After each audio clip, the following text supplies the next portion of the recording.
حضرات عزیز وقار، چونکہ اللہ رب العزت نے انسان کو اپنی عبادت کے لیے پیدا کیا ہے، تو اب تصور عبادت اسے ہر انسان نے اپنے اپنے مطابق سمجھنے کی کوشش کی ہے۔ بہت سے لوگ ایسے ہیں جو یہ تصور رکھتے ہیں کہ اللہ یقینی طور پہ ہمارا خالق اور مالک تو ہے،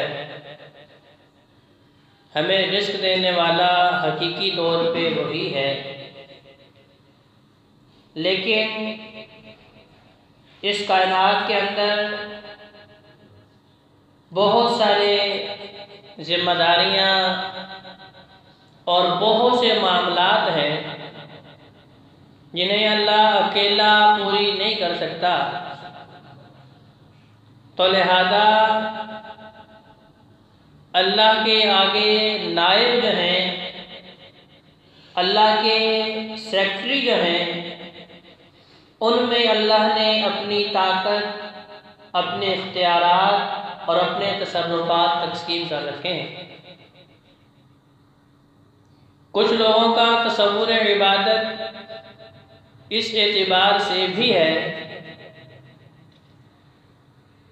کہ خالق و مالک تو اللہ ہے، لیکن ہزاروں اقسام کی مخلوقات جو ساری اللہ کی بندگی اور عبادت کرتی ہیں، ان ہزاروں اقسام میں سے ایک قسم انسان ہے۔ اب انسانوں میں سے مختلف علاقوں کے لوگ مختلف بولیاں بولنے والے ہیں، 24 گھنٹے ہر منٹ ہر سیکنڈ اللہ کی بندگی کی جا رہی ہے، ہر لمحے اللہ کو پکارا جا رہا ہے۔ تو اب اتنی ساری بولیاں، اتنی ساری زبانیں، اتنی ساری التجائیں، اب اللہ تک پہنچنا مشکل اور دشوار ہے، تو لہذا اس لیے اب اللہ کے نائب ہم نے بنا لیے ہیں۔ کچھ ایسا بھی تصور عبادت رکھنے والے، نظریات رکھنے والے لوگ موجود ہیں جو یہ سمجھتے ہیں کہ عبادت انسانوں میں رہ کے نہیں ہو سکتی، کیونکہ جب ہم انسانوں میں رہتے ہیں تو پھر انسانی ذمہ داریاں بھی پوری کرنا پڑتی ہیں۔ ماں باپ کی ذمہ داری ہے، بیوی بچوں کی ذمہ داری ہے، بہن بھائیوں کی ذمہ داری ہے، دوست احباب رشتے ناطے ان سب کے حقوق و فرائض ہیں، تو ان میں رہ کے عبادت نہیں ہو سکتی۔ لہذا ان کے نزدیک تصور عبادت یہ ہے کہ انسانوں کو چھوڑ کے جنگلوں میں نکل جائیں تو وہاں جا کے ہم عبادت حقیقی طور پہ کر سکیں گے۔ آپ اگر عبادت کے تصور کو سمجھنا چاہتے ہیں تو قرآن مجید فرقان حمید کا مطالعہ کیجئے کہ اللہ کا الحاکمین نے عبادت کسے مانا ہے اور کس عمل کو اپنی بارگاہ میں قبول ہونے کی گارنٹی اور ضمانت دی ہے۔ مشرکین مکہ، ان کی بھی سوچ کیا تھی؟ اللہ کو وہ بھی مانتے تھے، جیسا کہ سورہ اخلاص کی تفسیر میں بڑے مفصل طور پہ اس پہ ہم گفتگو کر چکے ہیں کہ جب ان سے یہ پوچھا جاتا تھا کہ بتاؤ تمہیں پیدا کرنے والا کون ہے، وَلَئِن سَأَلْتَهُم مَّنْ خَلَقَهُمْ لَيَقُولُنَّ اللَّهُ، سورہ زخرف آیت نمبر 87 میں اللہ تبارک و تعالیٰ ان کی ہی بولی بتا رہے ہیں، ان کی ہی زبان بتا رہے ہیں، ان کا ہی جواب بتا رہے ہیں کہ اگر آپ ان مشرکین مکہ سے یہ پوچھیں، ان منکرین مکہ سے یہ پوچھیں، ان مرتدین مکہ سے یہ پوچھیں کہ جو اسلام کو قبول کرنے سے انکار کر رہے ہیں،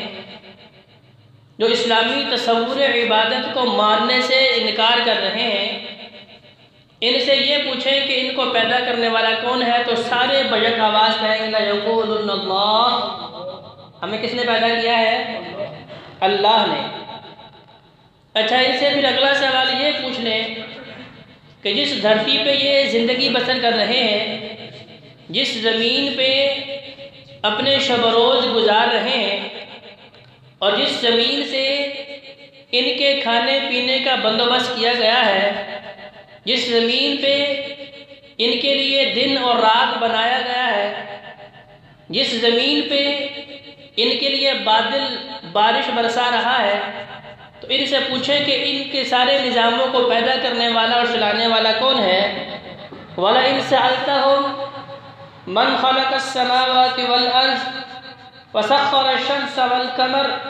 لَيَقُولُنَّ اللَّهُ، تو پھر بھی جواب یہی دیں گے کہ ان سارے نظاموں کو حقیقی طور پہ کنٹرول کرنے والا کون ہے؟ اللہ ہے۔ پھر آپ ان سے یہ بھی سوال کر کے دیکھ لیں کہ یہ جو زمین بنجر ہے، اس پہ جب اللہ کی طرف سے باران رحمت نازل ہوتی ہے، زمین ایک جیسی، برسنے والی رحمت بارش ایک جیسی، لیکن کہیں پہ سردیوں کے پھل پیدا ہو رہے ہیں، کہیں پہ گرمیوں کے پھل پیدا ہو رہے ہیں، ایک ہی زمین سے ہزاروں اقسام کے پھل پھول اللہ پیدا کر رہے ہیں، تو ان سب سے پوچھیں کہ اس بنجر زمین کو ہریالی میں بدلنے والا اور تمہارے کھانے پینے کا بندوبست کرنے والا کون ہے؟ تو جب یہ سوال ان سے کیا جاتا ہے قُلْ مَنْ يَرْزُقُكُم مِّنَ السَّمَاءِ وَالْأَرْضِ أَمَّن يَمْلِكُ السَّمْعَ وَالْأَبْصَارَ وَمَنْ يَخْرُجُ الْحَيَّ مِنَ الْمَيِّتِ وَيُخْرِجُ الْمَيِّتَ مِنَ الْحَيِّ وَمَنْ يُدَبِّرُ الْأَمْرَ فَسَيَقُولُونَ اللَّهُ، جب ان سے یہ سوال کیا جاتا ہے کہ بتاؤ تمہیں قوت سماعت دینے والا، سننے کی قوت عطا کرنے والا، قوت بصارت دیکھنے کی سکت دینے والا، زندہ سے مردہ اور مردہ سے زندہ پیدا کرنے والا کون ہے؟ سوال کن سے ہو رہا ہے؟ مشرکین مکہ سے، جنہوں نے 360 اپنے ہاتھوں سے تراش کے، اپنے ہاتھوں سے بنا کے بیت اللہ میں سجا رکھے ہیں، ان سے یہ سوال کر رہا ہے اللہ کہ ان سے پوچھیں کہ ان ساری چیزوں کا نظام چلانے والا کون ہے؟ فَسَيَقُولُونَ اللَّهُ، تو سارے یہ جواب دیتے ہیں کہ اللہ ہے۔ تو گویا کہ ان کے نزدیک یہ تصور کوئی نیا نہیں کہ اللہ کون ہے۔ جس اللہ کی بندگی کا تصور محبوب پیغمبر علیہ السلام نے پیش فرمایا، جس اللہ کی وحدانیت کا لوگوں کے سامنے نبی علیہ السلام نے اظہار فرمایا، اس اللہ کا تعارف ان کے لیے کوئی نئی چیز نہیں تھی، وہ جانتے تھے، پہچانتے تھے، مانتے تھے، لیکن اگلی بات لِيُقَرِّبُونَ إِلَى اللَّهِ، جب ان سے یہ پوچھا جاتا کہ یہ تم نے روزی کا خدا بنا رکھا ہے، یہ تم نے بارش کا خدا بنا رکھا ہے، یہ تم نے بیٹے دینے والا خدا بنا رکھا ہے، یہ تم نے رزق دینے والا اور نوکریاں دینے والا خدا بنا رکھا ہے، یہ تم نے جنگوں میں فتح دینے والا خدا بنا رکھا ہے، یہ تم نے بیماریوں میں شفا دینے والا خدا بنا رکھا ہے، تو کیا یہ تمہاری حاجات پوری کرتے ہیں؟ تو حضرات ذی وقار قرآن اس بات کو بالکل واضح طور پہ اور بڑے آسان فہم انداز میں میرے اور آپ کی اصلاح کے لیے بیان فرما رہا ہے کہ وہ یہ کہتے تھے لِيُقَرِّبُونَ إِلَى اللَّهِ، یہ ہمارا اللہ نہیں ہے، یہ ہمارا رب نہیں ہے، یہ ہمارا خالق نہیں ہے، یہ ہمارا مالک نہیں ہے، ہم ان کے سامنے التجا اس لیے کر رہے ہیں، ان کے نام پہ نظر و نیاز اس لیے دے رہے ہیں، ان کے نام پہ چڑھاوے اس لیے چڑھا رہے ہیں، ان کے نام پہ قربانی اس لیے دے رہے ہیں لِيُقَرِّبُونَ إِلَى اللَّهِ، تاکہ یہ ہمارے اللہ کے ہاں سفارشی بن جائے۔ یہ مختلف تصور عبادت رکھنے والے لوگ اب یہی مشرکین مکہ جن کے لیے اللہ کو جاننا کوئی مشکل اور نئی چیز نہیں تھی، لیکن انہوں نے اس حقیقت کو ماننے سے انکار کیوں کیا؟ جب وہ اللہ کو مانتے تھے، اور بے شمار ایسی مثالیں کہ جب ان کے اوپر مصیبت بہت بڑی آتی، جب وہ سمجھتے کہ یہ مشکل بہت بڑی ہے، اب ہماری صدا، ہماری ندا، ہماری آواز، ہماری پکار لات منات عزا حبل تک نہیں پہنچ پا رہی، یا وہ اس مصیبت کو رفع کرنے کی، اس مصیبت کو ختم کرنے کی، اس مصیبت کو دور کرنے کی سکت اور طاقت نہیں رکھتے، تو سارے کیا کہتے ہیں؟ اب کس کو پکارو؟ محمد کے رب کو صلی اللہ علیہ وآلہ وسلم، کبھی آپ اس رب کو پکارو۔ اب اسلام میں تصور عبادت کیا ہے کہ انہوں نے نبی کریم صلی اللہ علیہ وآلہ وسلم کی دعوت پہ انکار کیوں کیا؟ جب اللہ کو مانتے تھے تو پھر 13 سال تک محبوب پیغمبر علیہ السلام کو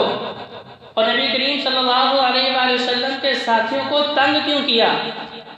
انہیں اذیتیں کیوں پہنچائیں؟ انہیں تکلیف سے دوچار کیوں کیا؟ انہیں تپتے انگاروں پہ کیوں لٹایا؟ انہیں تپتی ریت پہ کیوں گھسیٹا؟ ان کے جسموں پہ بھاری بھرکم پتھر کیوں رکھے گئے؟ انہیں سولیوں پہ کیوں لٹکایا گیا؟ تو اب یہ سارے مشرکین مکہ جب سارے ہیلے، اپنے ساری تدابیر، اپنے سارے معاملات اب آزما چکے ہیں کہ ہم کسی طریقے سے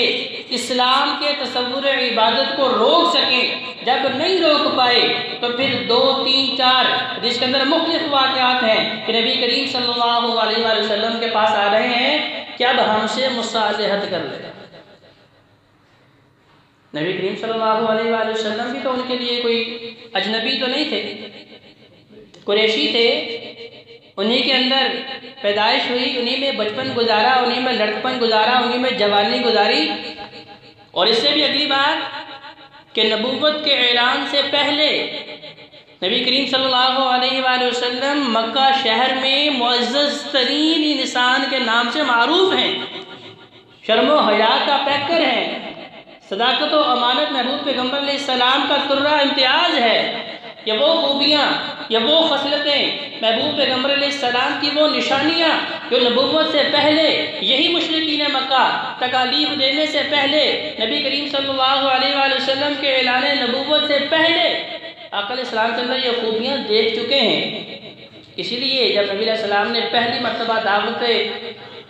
توحید دی، نبوت کا اعلان اور اظہار فرمایا، تو سب نے کیا کہا تھا؟ ما جربناک الا صدقا،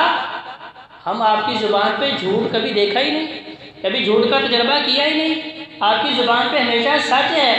لیکن جب نبی کریم صلی اللہ علیہ وسلم نے فرمایا کہ قولوا لا الہ الا اللہ تفلحون وتملکون العرب والعجم، عرب و عجم کی بادشاہت ملے گی، ساری کائنات تمہارے قدموں کے نیچے ہوگی، ساری کائنات تمہارے لیے مسخر کر دی جائے گی، اللہ کی طرف سے احسانات اور انعامات کی بارش ہوگی، تم ساری کائنات کے اوپر بادشاہت کرو گے۔ کب؟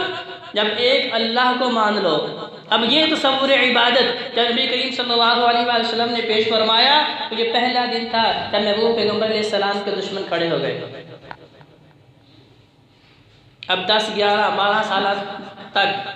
مختلف تدابیر کی، قتل کی سازشیں بھی رچائیں، ساتھیوں کو زد و کوب بھی کیا، نبی کریم صلی اللہ علیہ وآلہ وسلم کے اوپر آوازیں بھی کسیں، شاعر بھی کہا، دیوانہ بھی کہا، مجنون بھی کہا، ساحر بھی کہا، ہر حربہ استعمال کر کے دیکھ لیا۔ جب سمجھ آ گئی کہ یہ ہٹنے والے نہیں، تو اب دوسری طرف مسالت کرنے کے لیے کبھی ایک بندہ بھیج رہے ہیں، کبھی 2 بندے آ رہے ہیں، کبھی 3 مل کے آ رہے ہیں، کبھی 50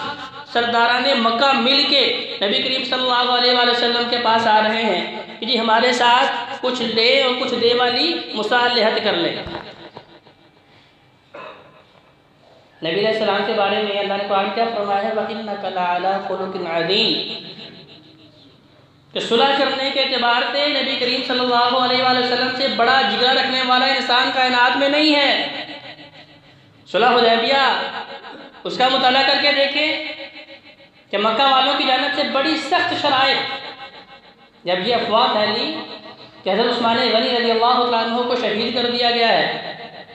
اور آپ اب یہاں سے واپس جائیں گے،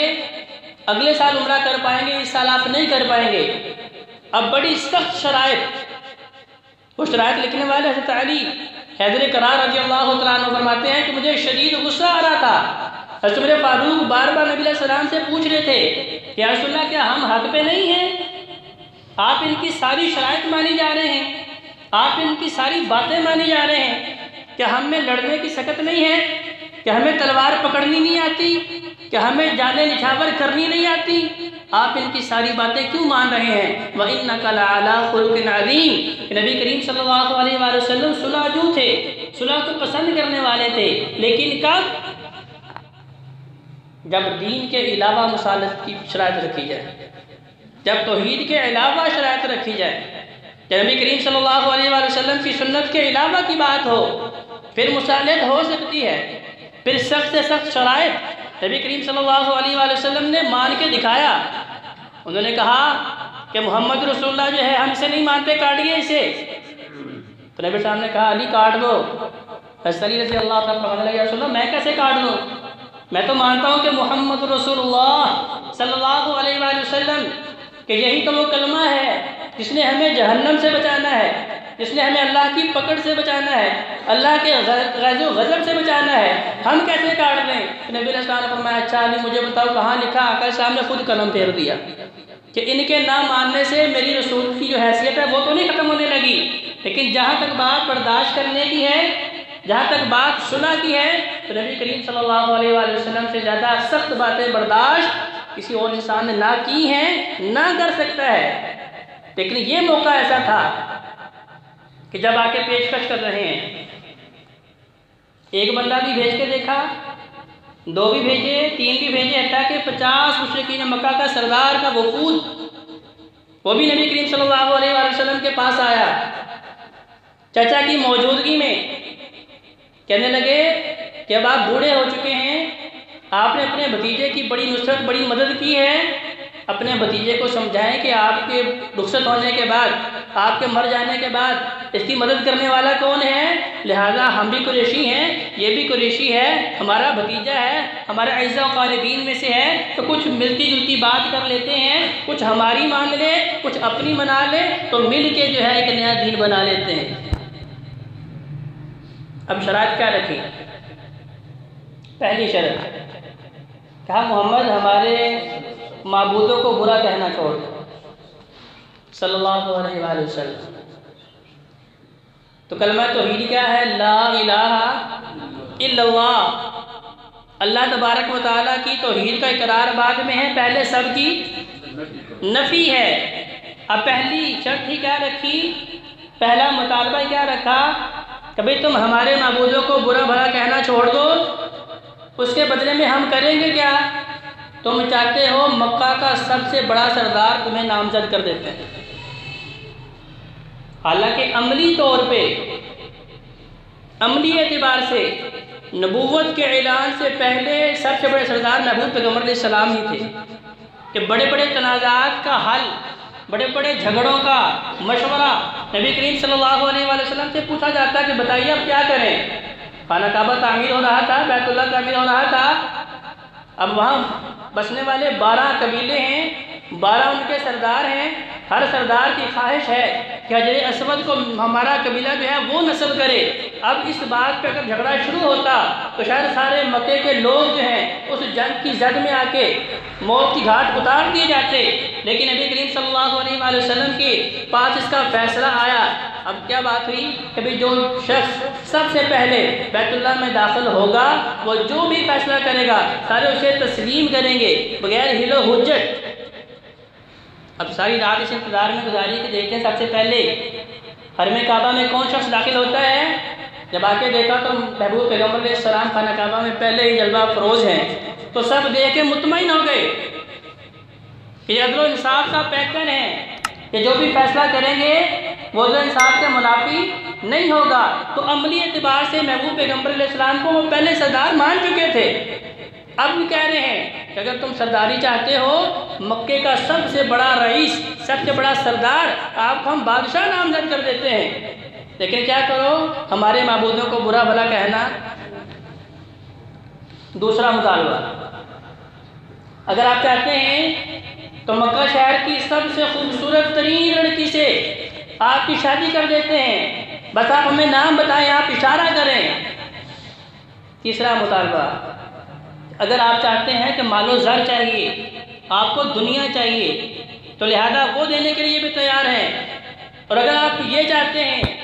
یہ جو آپ کے اوپر آپ بتاتے ہیں کہ فرشتہ نازل ہوتا ہے، ان کے نزدیک یہ جادو تھا، کہا اگر آپ سمجھتے ہیں کہ آپ بیمار ہو چکے ہیں، آپ سحر زدہ ہو چکے ہیں، آپ کے اوپر جادو چل چکا ہے اور آپ اپنا علاج معالجہ نہیں کروا سکتے، تو ہمیں اجازت دیں، ہمارے ساتھ مصالحت کریں، ہماری شرائط کو مان لیں، ہمارے دین کو ساتھ لے کے چلیں، تو ہم آپ کا علاج معالجہ بھی کروا دیتے ہیں۔ اب نبی کریم صلی اللہ علیہ وآلہ وسلم ان کی ساری باتیں سن رہے ہیں، چچا بھی پاس ہے، چچا بھی سن رہا ہے۔ نبی کریم صلی اللہ علیہ وآلہ وسلم نے فرمایا کہ تم مجھے دنیا دینے کی باتیں کرتے ہو، دنیا کا مال و متاع دینے کی لالچ دے رہے ہو، خوبصورت عورت میرے نکاح میں دینے کی بات کر رہے ہو، مجھے سرداری دینے کی بات کر رہے ہو، اگر تم میرے ایک ہاتھ پہ سورج اور دوسرے ہاتھ پہ چاند بھی لا کے دے دو تو پھر بھی اس دین کے معاملے میں تمہارے ساتھ مصالحت ہو سکتی نہیں۔ قل یا ایھا الکافرون لا اعبد ما تعبدون، اے کافرو، جس دین کی بندگی میں کرتا ہوں، جس رب کی عبادت میں کرتا ہوں، اس رب کی عبادت اور بندگی تم نہیں کرتے۔